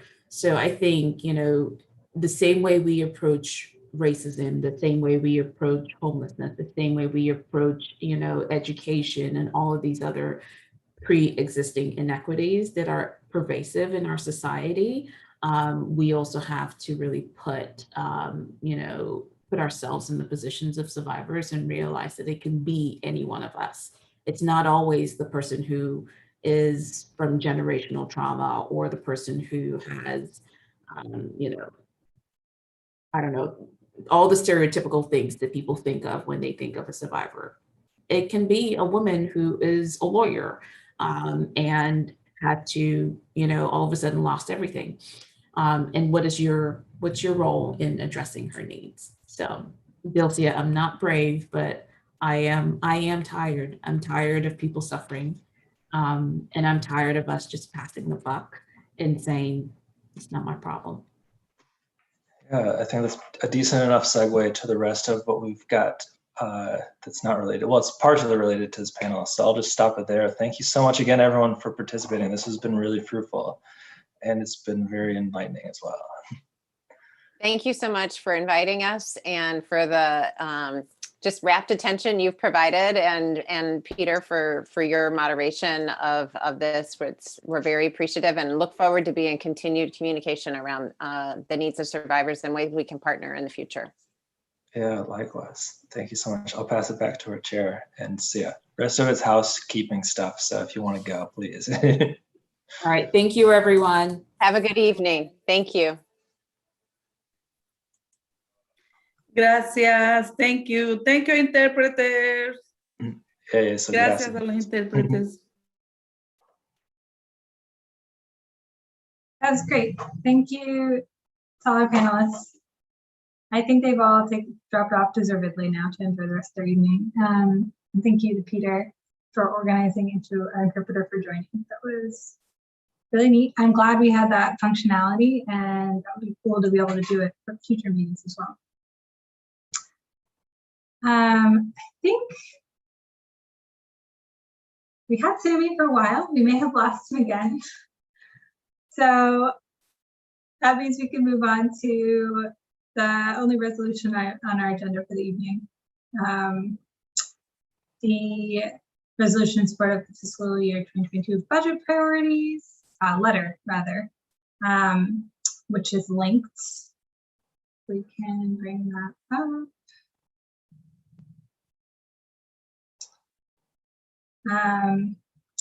And I did not compose this. Commissioner Bowles took the initiative to pull all this together, and I know part of it was considered at the PCT meeting, so we'll be considering the other half this evening. Jupiter, do you want to make an additional? So thank you, Chair Carano, and the committee, and also thanks for that great panel. So this letter is to send to the mayor as well as the DC Council to let them know that this ANC thinks that they should allocate funding in a specific way. There's numerous things in here. We discussed the things in blue at the previous Planning, Zoning, and Transportation Committee. And the things in purple are the things that I think we should discuss in this meeting. I will say one of those things that we did that we should discuss now, what relates to that panel that we just had, the DC Coalition Against Domestic Violence. But it's very much so things like that. So I can go through line by line item, and then if people have questions or probably just want to make this as quick as possible, considering everything. Okay, well, if there's no questions, I'm just going to go line item by line item. So the fund cost of living adjustments to clean teams in Adams Morgan and throughout Ward 1. This is a request that Councilmember Brianna Nadeau is pushing. It is what it says, fund a cost of living adjustment. Our clean teams do a lot of great work, particularly in Adams Morgan. And as the single member district that represents a majority of the bid, this means a lot to me. You know, we definitely need to make sure that the folks that are on the clean teams are getting paid a living wage. If there aren't any other questions there. So the next relates to allocating 2 more staff members to the Office of ANC, and that's to support the 2019 Advisory Neighborhood Commission's Participation in Planning Amendment Act. This again was sponsored by Councilmember Brianna Nadeau. Essentially, these staff members would provide the ANCs with resources, guidance, and advice on how to work with the Zoning Commission and DCRA and really any entity that relates to the building or public space of an entity. I think that this would be really great because last year was my first term and I had a lot of questions and there were not a lot of answers. So I would definitely see this as a good, crucial investment. Since we have the ANC system, we need to support the system. So that would just be providing 2 staffers to provide resources for some of the most critical parts of our job, which relate to zoning. Okay, if there's no questions there, I'm going to turn it to the housing portions. So the Way Home campaign is something that has been pushed a lot, and you know, I definitely feel like we should be there in support of it. This is to fully fund programs to end chronic homelessness. It is to invest $96 million, which is a large chunk of change. But this is a part of the mayor's goal. This is a part of, I mean, every politician's goal is to end chronic homelessness, and we actually have an opportunity to do it. So I say, let's do it. Any questions there? So the next part is the DC LGBTQ Budget Coalition. This funds programs related to housing and workforce, as well as protections for LGBTQ youth and seniors. To mention the Way Home campaign, the Budget Coalition is fighting for housing dedicated for LGBTQ seniors, a work program for our transgender community, senior housing vouchers, a resource center, and a health disparity report. The investment is a little under $4 million. So I do need to add that.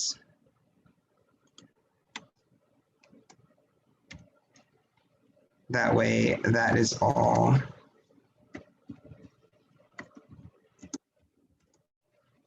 And then the next thing is the DC Coalition Against Domestic Violence.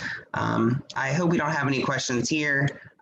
There was definitely a great presentation and reasons for why we need this, which is the additional 1,100 housing units dedicated for survivors for the next 3 years, 800 for individuals and 300 for families. The next item, I was very much interested in finding funding for housing programs for returning citizens. This is kind of a like tangible, intangible thing. There's not necessarily a coalition that is saying we need this particularly. I would be I would be fine if we either nixed it or if I could get more time from the committee and commission to find a specific ask for this. Honestly, I just haven't had the time to do homework, and I'm not as connected to the advocates in this sector to give the exact request. I will say Jubilee Housing is obviously in this space and is in is in Adams Morgan. And I know that they will be bringing on at least 70 additional units for those who are for returning citizens. So I do know that part of that funding will be coming through the Housing Production Trust Fund. They are a frequent user of that fund. So I will say, it seems like that might already be happening through that, but I need more information on that part. Commissioner Wells, I'd be happy to reach out to them to see if there's any support we can have or that they're looking for. Yeah, awesome. Okay, cool. I'll assign that to you. Okay, so the next section relates to education, and honestly, I would be super more comfortable if Commissioner Carano or others would talk about this. Yeah, I can go through these. So the first is to increase the, I never remember what this acronym stands for, but it's increasing funding by 4% to provide, it's the calculation for funds per student. That'll increase funding for schools. The second, I don't think that's a controversial one, but I'll pause if there's questions, or I can maybe go in and add what the acronym actually stands for. Let me jot that down. About 40%. I'm just saying.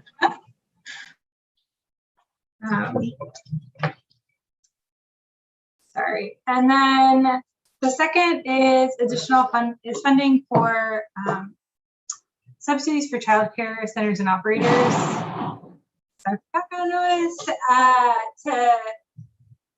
Childcare centers have been pretty hard hit in the pandemic. There's a few here in Adams Morgan. This is just ensuring that they can reopen and get back to regular business and that parents can return to work. No comments there? Okay. Third point is increasing funding for the Healthy Steps and Healthy Futures programs. These are linked to the 0 to 3 like pre-K, like birth to 3 support programming.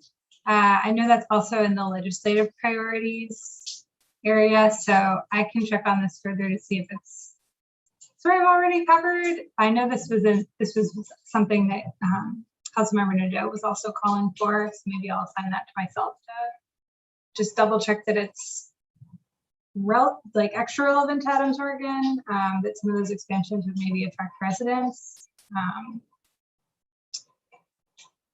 And then the last is redirecting money from the DCPS school security contract, MPD school safety divisions for initiatives for positive and safe school culture across schools.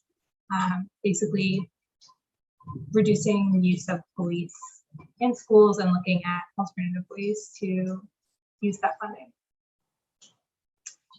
questions or comments on the education section additions? Just really quick, because we talked about this at one point, I think not formally, but I talked to Oyster Adams to see if they had anything to add, and they were like, no, we're good. So just make sure that's clear. Okay, that's a good extra check. Thank you. Wonderful. Okay. I just want to say I voice extreme support for that last bullet point. So very much, I'm very glad that's added. So the next section that we added relates to legislative priorities. So these are bills that need to be fully implemented. So the first one is fully fund the Office of Deaf, Blind, and Hard of Hearing. I believe that this was a bill from last year that passed. I will say that we work as an ANC commissioner, we have had to find and offer services for our residents who are deaf, blind, and hard of hearing, and it's terrible. It's not fun. It's really, really awful. I personally had to work with finding someone who was using a housing voucher and was getting evicted from their landlord. And it was a hot nightmare because in addition to the barrier of her and her children both being deaf. So this resource just seems, in addition to DC having one of the highest populations of deaf, blind, and hard of hearing in the nation, as well as a world-renowned school for this population, I believe it only makes sense to at least have, an office who would be dedicated to this population to help better connect folks and using government. So the next one is fully fund remaining provisions of Birth to 3 for All Act of 2018. And we actually passed a resolution in 2019 on fully funding the remaining provisions of Birth to 3. So this is a continued battle. Every year we get more and more of it, but we definitely anticipate, with the additional funds this year, of definitely making substantial steps to doing this. But essentially Birth to 3 for All, the biggest portion of it is honestly just paying the workers. And as folks may or may not know, a majority of the folks that work in this sector are female, Black and brown, and are not getting paid what they are deserved. So that is definitely a major portion of this that needs to be continued to be funded, or needs to be funded. And I believe that we should be on that voice. The next part is the Women's, Infants, and Child Program Expansion Act of 2018. And honestly, I believe this is a pull from Councilmember Brianna Doe. And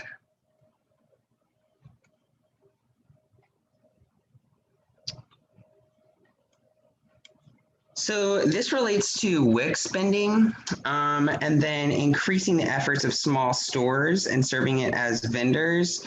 Again, this requires a lot of additional coordination between the Department of Health, Department of Healthcare, and Finance, the Department of Human Services.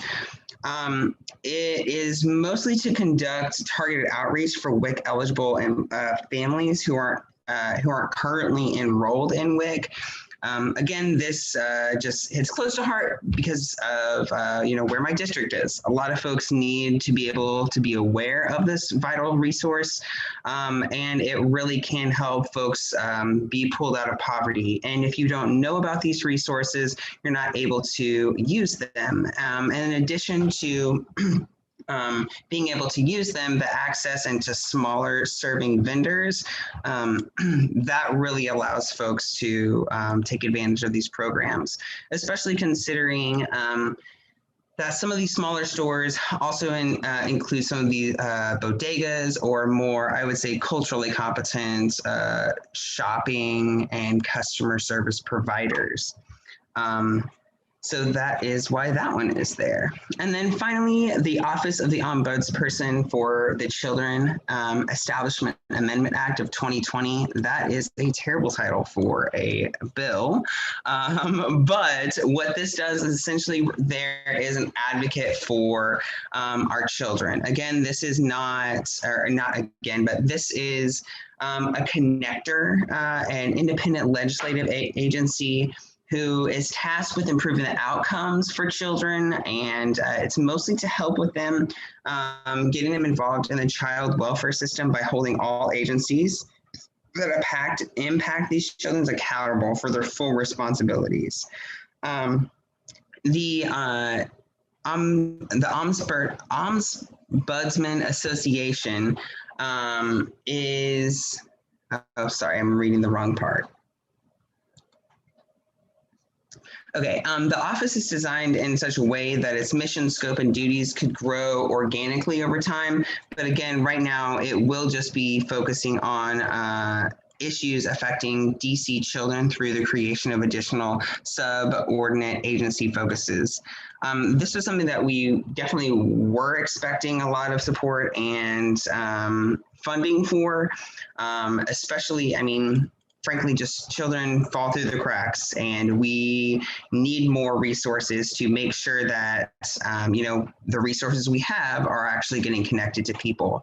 So this is to promote and coordinate, to facilitate communications and interface with offices of Inspector General, I mean, all the way up to the Inspector General, all the way up to the DC Auditor, all the way up to the Attorney General, to as little as, you know, our service providers that are working in our neighborhoods. So I believe that that is all of the funding. I would say, you know, our last clause here, realistically speaking, you know, we're asking for a lot of things, and I believe that it's also good for us to also say, here's what we want, here's how you should pay for it, instead of these other ways of paying for it. And one of the ways that I believe we can get ANC support to pay for these critical programs that we are requesting be funded by first, of course, using all federal funds. There's $2.2 billion of federal funds on the table. But I will say that those funds will not last forever. And mostly it will be a lot of funds this FY22. They will do a rekindle a supplementary act of FY21 to balance things, and I'm sure funding will go there. I'm sure FY22 will also, or FY23 will be a little bit increased due to the federal funds, and due to federal funds still being on the table for certain programs until 2025. However, realistically speaking, the mayor, council members, everyone is saying that we need more recurring funds, not just one-time infusion funds from the feds. The one-time federal funds can definitely do a lot to help meet our goals here, but we really need this continued revenue to actually fully fund these acts, to fully end chronic homelessness, you know, to pay not just this year's rent for domestic violence housing, but pay next year's rent for domestic violence housing. And one way we can do that is by requesting that they raise the revenue, including, they raise revenue by including taxing the district's highest earners, as well as redirecting funds from the Metropolitan Police Department. Last year, there was a proposal to tax the highest earners to fund certain programs, and it barely failed. I anticipate something very similar happening this year. Last year, they also redirected funds from the Metropolitan Police Department, and I anticipate that occurring this year, if not more funds being redirected by the DC Council. I think that is all. Of course, I would love to have additional feedback as to any other priorities that we would want to add here. We do have a lot of federal one-time funds that we'll be able to use. But as the panelists said previously, the budget is a moral document. And although the ANC isn't going to spend this money, isn't going to review this money, it really has no process in this. One thing that the ANC can do is use our culprit. So here we are to pass a letter to make it known that we support these specific items. And as I'm scrolling through, I also mentioned that we could discuss park renovations. Do we want to discuss that as well?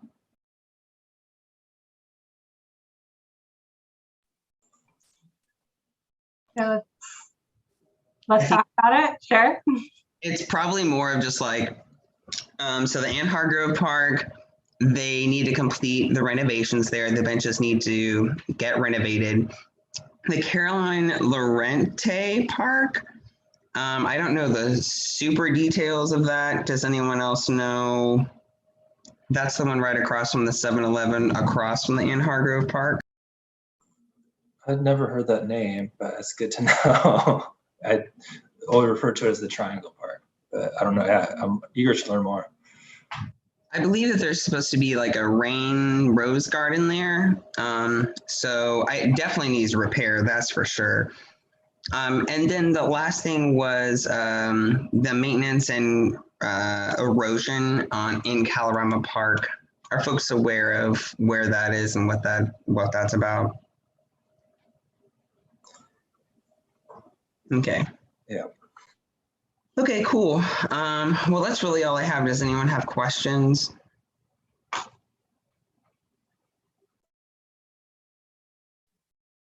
Thanks for taking us through that, Japer. That's already all there. Never mind. Yeah, of course. I don't have any comments or questions. Other community I have members? one quick comment. It's funny, all three of those parks I think are in my single member district, oddly enough, but maybe not necessarily important to bring up, but I do know that there is funding somewhere, kind of a tangent, I guess, for the Ann Hargrove Park. There's money that's like $100 grand to do stuff there. So in addition to that, we should probably, and me personally, push more. I've been talking to Nadeau's office about that, but yeah, the parks have been kind of reiterating what you're saying or implying earlier, like this is, and also what Kube and the panel saying, a budget shows what we prioritize, and it's not just spending money on things, that's part of it. And a lot of this has come from this last year, the pressures put on like our parks, like our different service systems, but also showing just how we prioritize the input of funding and where revenue is coming from. So yeah, you've done a ton of work on this, Japer, thank you. Yeah, of course. And regarding the Ann Hargrove Park, yeah, that they've been talking about that money since at least 2018. So, you know, are they going to use it or what's going on? I'm trying to, yeah, as we all know, getting answers for park related questions isn't always easy, but trying to find out. Exactly. And that's what this is it's just to put more pressure on it. Like, do we need more money to actually implement it? Like, do we need staff time? I don't really know what's needed, but it needs to be repaired. Actually, it does remind me of the other park, the Caroline Llorente Park. I'm going to double check, I've meant to, and they're not on the call right now, but the bid at some point, I think during an ANC meeting, mentioned that there's some sort of previous potential effort on doing something. I'll double check on that, but just kind of another thing, like you're saying, pushing for things that either were sort of in motion, get more in motion, or just to get some money starting the process. So. And I believe Commissioner Arani is also on that too. So if you want to add him to that email, he would probably know about the potential designs. Yeah, that sounds good, because I have not heard a word. Cool. Give them time. Other questions or comments?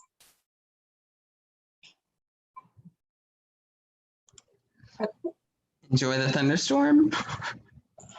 I don't have AC in my room, so all the windows are open, and I did not anticipate it being this much noise. But as long as I'm still like vaguely audible, I'm gonna leave it. Well, thank you, Commissioner Wood and Commissioner Butts, for following up on those to-do items in the letter. And thanks for everyone else's collaboration. This is like a lot of people's input, not just mine. I just started the Google Doc, so. Okay. Then if no other questions or comments, shall we take a vote? All in favor of, oh, who had a comment? No one? That was just a mic making noise. Okay. All right, all in favor of passing this letter, advancing it for a full commission review next week, please say aye. Aye. Aye. Great. Thanks again, Japer. Thanks, everyone. Have a good rest of your night. Yeah. And I think that leaves us with our last agenda item. Thank you so much, Sammy, for sticking around. Would love to hear an update of how things have been going. And this can be informal. Please feel free to just share. Hi. Okay, so sorry about the first earlier in the meeting. I am Mr. Magoo all the time. But today we have served 181 meals over the last month and a half in the Adams Morgan community. We have a very interesting but innovative strategy of how we serve these meals and making sure they get to our neighbors, our homeless neighbors who are here in Adams Morgan more than 24 hours. So I'm really grateful that we've served this many meals, and I look forward to serving many more until October. We've had 2 cohort meetings. One was on May the 21st. That was for our Healthy Brothers program. As the ANC is aware, they are supporting mental health. And so I'm so grateful that Dr. Marlon Johnson is leading our group support therapy sessions for our participants. We have 3 participants so far from the ANC district, I'm sorry. And so I'm really excited about that. And we do have 1 referral that happened this week for couples counseling as it relates to domestic violence. So I'm so grateful that this panel discussion happened tonight. I learned a lot myself. And so we did hire 2 interns as we did budget for in the grant. One is aspiring to be a paralegal and is a current student at Prince George County Community College. And the other one is aspiring to follow his dreams, whatever that may be. And he's a student from Ohio State who actually is a native of DC. And so he's here for the summer and he's going to spend it here with us before he goes back to school. We did not go through with the community cards. Instead, we're just going to do homeless census. That is a little bit more thorough. We're able to get more data that way, and we're also able to evaluate it more. So what we plan to do is, of course, develop a community needs assessment for our neighbors that we consistently give meals out to. Though we do have neighbors here who, are in the ANC, we do have to stretch down a little bit past the ANC to DuPont Circle and sometimes into downtown. But the reason why we do that, we typically stay on 18th and 18th Street and kind of DuPont Circle is our ending point of neighbors that we survey and also give meals out to. So we're definitely just letting the ANC know that even though it's not directly in the ANC, sometimes those neighbors do come to the ANC to either come to get services or do whatever they aspire to do in the ANC. And then also, we're really excited about the incremental changes that the grant has made. So we've been able to build a relationship as an organization with the community. I'm really grateful for a lot of the things that we've been able to accomplish. Also, this is an investment into people of color. A lot of every dollar has been spent on a person of color, whether that be buying our fruits and vegetables directly from Deep Roots, or whether that be supporting the local Harris Teeter that has a majority staff that is of color. We really did make sure that these dollars were invested into the community. And also it prevents hunger. The meals that we give late at night may not be a lot to some people, but that meal can, definitely serve over someone overnight.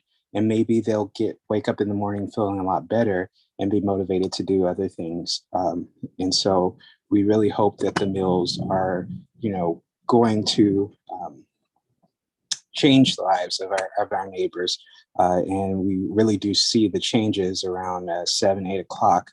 Most of the panhandling typically stops on Tuesdays because they see us and they see the delicious meals that we have. Speaking of the meals, I put the menu here at the bottom for the ANC to see. So on the first Tuesday, we give out burgers and fries. We give out 6-ounce burgers. Everything is made fresh. And so me and Walter, who's our intern, we prep the burgers around 4, cook them. Everything is out by 7:30, and our neighbors are actually happy to see us. And then, of course, on the second Tuesday, third Tuesday, and fourth Tuesday, we typically try to make sure chicken is included as a protein.